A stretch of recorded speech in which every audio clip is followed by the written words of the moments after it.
YouTube? Welcome to another video. Joining me here for the start of the week and a bench workout. And never mind, I lied. We're doing close grip. See, I'm already forgetting. I'm already forgetting what day of the week it is, but it's fine because the training was done, even though this was like 2 months ago. But we're working through them. I promise. We're gonna start moving a little bit faster, so we're more up to date. But doing the close grip here. And ultimately, I told you before, I hate this bench. You kind of sink into it and you feel a lot of different stress in your shoulder and stuff. It's just not a lot of support. So I will only use this bench when the other one's taken, and ideally I like the other fat pad. But anyway, working up here on close grip. Triceps have always been a weakness of mine, and I've been trying to find a way to solve that problem. And not for a strength issue, but more of just like an insertion point issue. Just feel like my triceps should be bigger, so I'm always trying to hammer them. And you can do all the, rope extensions and overhead stuff you want though, but there's something about close grip bench press that just really overloads them, especially with the volume. And I've got some new stuff coming for that movement too, so went a little bit lighter here because sometimes, I'm telling you right now though, I've probably got the weakest forearms and wrists ever. I'm actually pleasantly surprised the amount of weight I can move with how weak my wrists are. It's just a structural thing. They're like long and lengthy and just never been a solid muscle group down there basically. And I think it's more of a structural thing. I've just got long lower legs and then long lower arms. And so it makes that range of motion really weird. Like I've got short upper arms, I assume. I don't know. I'm looking at myself and I'm trying to figure it out. But you can kind of see here, like when my elbow comes down, the bar and the weights are not exactly touching my chest. There's still a little extra range of motion. So everyone's built a little different. And I think I'm built, you'd think, in a better way, but actually the wrong way. Just because maybe the upper arm a little bit longer would allow, to touch easier on the press.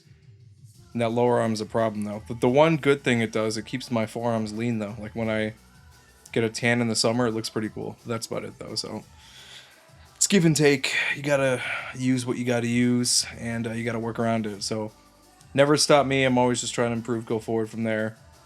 And it's just, you notice when you watch these videos and you do these movements, you start seeing stuff you don't normally see.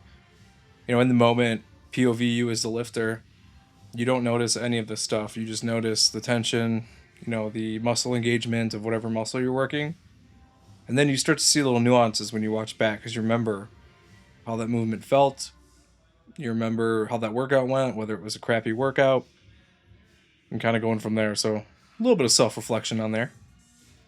And then OHP here at the end. Like I said, usually I like to do this earlier on, but sometimes the rack and stuff are taken. So I go and whatever I can do to get that workout done. And sometimes it is to my detriment though. So if I know I have to go heavy on these heavier compound movements, I'll definitely prioritize that. I'll sit there and I'll wait for the rack or whatever to be taken care of. Transitioning into lower body here. And we have a love-hate relationship with the squat. I'm constantly revamping things based on how I feel.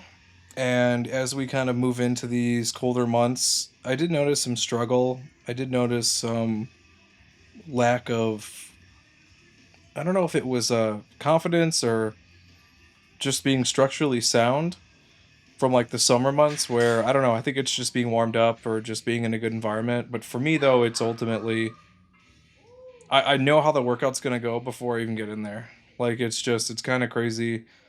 And here I did start cutting depth a little bit on my squats because I noticed that after a certain point it was a detriment, and that's when I pitched forward. And so as I was playing around with these squats, I found by just hitting slightly below parallel, I stayed a little bit more upright and safe in my lift. Like I felt a lot more power out of the hole. I think there was a point though when I was sinking too deep and it was just an overextension of the hamstring. And I did notice in certain leg days I would get like this weird cramping in my hamstring, and I think it was me, maybe not, I don't know if hyperextending is the correct word, but stretching it beyond its natural limit, which, can lead to tears. So I started watching that and my squats got a little bit more efficient. Now I'm somebody who likes to bury all my squats, but if I can get more reps with a little less range of motion, I mean, that's what I'm going to do. And it's been working out well for me. And there's other movements where you can get the hypertrophy done, like on the leg press or other bodybuilding, leg extension, ham curl, to get the full, range of motion trained there. Because again, these compound movements are great for overall strength and size, but they're not ideal specifically if your goal is strictly for, getting as big as you can. They open the door, they open that glass ceiling to make you be able to get big and strong. They kind of build that foundation to then fill with the muscle groups that you potentially are lagging on. So to be able to be strong on a movement like this will carry over to those hypertrophy movements where you can get, greater mechanical tension, greater reps, and just, be strong altogether. With these heavier sets, we're training these muscles in a type of training style where we're stressing them in different ways. So you're not, just doing straight volume and beating up joints and ligaments and getting tendonitis and stuff. We're working out in other ways to stimulate growth and then also to have the strength, because you can be big and not be very strong, and you can be very strong but not very big. It just depends on your training and your central nervous system and how you condition it. And every time that you lift weights, you're conditioning yourself to lift heavy weights, but that could be a detriment, because if you're only doing heavy stuff and then you go to an isolation exercise and all of a sudden endurance is an issue, then you got a weakness there. So I've always done it where it's been my goal to train in both rep ranges in the same workout so that you're prepared for either. Now, you may not be 100% the best at either one, though, but you've got a pretty wide array of repertoire that you can utilize to get where you need to be. And again, like with deadlifts, I hate doing high rep stuff, so I prefer to do the hypertrophy with those, traditional bodybuilding movements, and then doing the heavy stuff, for 3 to 5 reps and going from there and getting that done. There's really not much of a point to do high rep. You can't from a theoretical standpoint. If you're doing heavy weight training, you're not hitting those 8 to 10 rep ranges. If you are, you're not in that heavy rep range, that strength rep range. You're taxing a different system in your body. So that's why in every workout I do, that's basically my goal, is to tax both. And it wasn't always that way. I had to train for it. I used to hate to do anything over 10 reps, and then I did some training where I was doing, 12 to 18 after the fact too, and then now I'm kind of in that middle range where I'm between 10 to 15, and it's fine. It just depends on whatever progression you want and that you're progressing. So these videos are kind of a testament to that, just kind of looking at all the things I'm doing in addition. And again, we're not filming 100% of everything because it is, the bodybuilding stuff is not fun. The stuff that gets me the most amount of views is the heavier lifting. And then as we get stronger and add more weight, I imagine that will kind of continue. And then, it is what it is. There's a lot less strong people in the gym than you would think nowadays. It's just when we decide to follow certain people that have certain training styles, we focus on them and that's our world. And we assume most people are like that, which is not the case. Just walk into your local gym and you can kind of see the weights being moved around, assuming it's not a powerlifting gym or some sort of athletic training center. So anyway, after all that rant's done, because I'm literally just kind of winging it right here at this point, as I do in every commentary, but apparently I skipped all of my warm-up sets and then just decided to go right to these working-ish sets here. So started with 225, and again, every time I bench, I start with the bar, plate, add 25, and then kind of go from there. A little bit different with kilos, but just working up, trying to be as efficient as possible, get to the weight I need to get to, and then just move it. And then if I need to drop down, if I'm not able to get my rep range, then I'll drop down. And that's what you're seeing here. And again, just try to control everything nice and slow, not overexerting. Everything should be relatively smooth. It's okay to struggle every now and then, but again, I'm somebody who lifts by myself. I've got the safety spots up, but stuff can happen at any time. So just kind of gauge your fatigue level and your effort. And I can tell by how these are moving, not exactly my greatest bench day.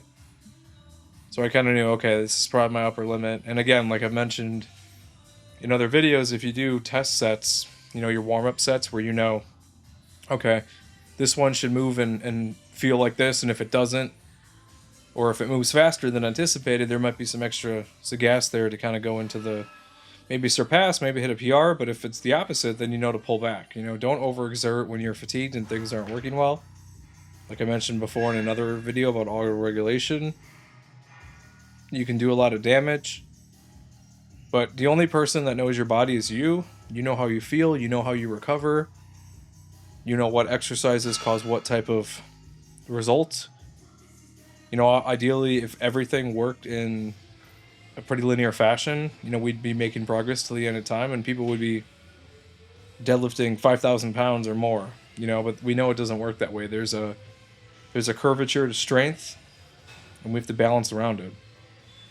A lot of times the strongest people have a pretty good base, and they start off a little bit further ahead than most of us, and then they'll add stuff. But to them, their 900-pound squat is going to feel like maybe my 500-pound squat.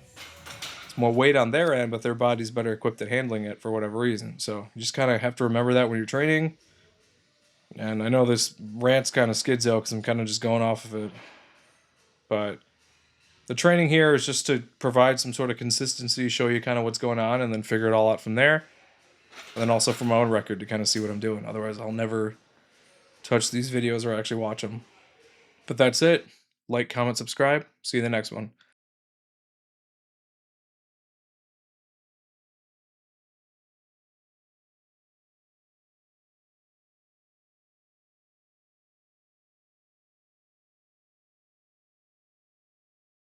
Thanks for watching the latest video. If you want to help support the channel, I actually own my own wet shaving and grooming e-commerce website where everything's handmade by me. It's www.apexsoaps.com, and you can get a 10% off code using wet shaver.